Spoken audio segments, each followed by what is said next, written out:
Yeah, tsy mamaeva ratsapaina kilany ratsatanana satria radioaktifa ny asa tanana. De misy manontany hoe iza ny tena tompony amin'ny tony. Za mivoaka aloha ifangaro votakory le rony. Very kortsikopiny sady mipery vorony kokiny. Revileviny ary pop smokiny teny hip-hop makopiny. De sady mile amitsika mangery anatin'ny kopiny. Satso manitsy janjarako zany fanjara asa mipofiny. Navokasiny dika mangina rehefa iony akatsy. Mpanao rapy malaza faritikory be mandamy meka.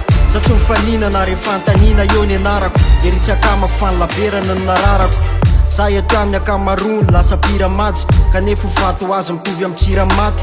Sponsa pety satria teo anatina top 7. En tsara fa tsy zavatra hoentina forseto.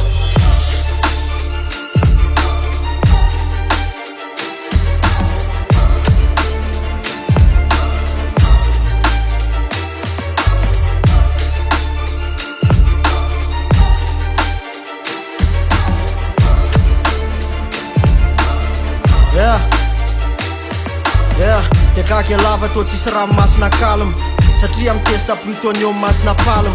Revertony asa fangaro amin'ny revina miala sakana fa ty sakana. Ty zavatra aina akoatra ny sac de sable.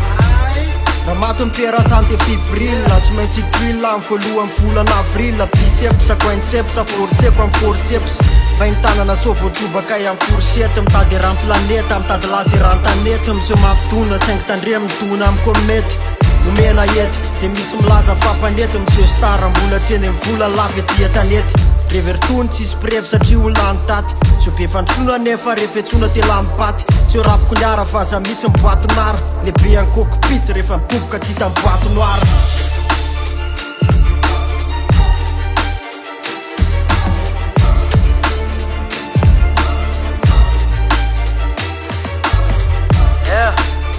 Misy ny avano de misy ny avaty.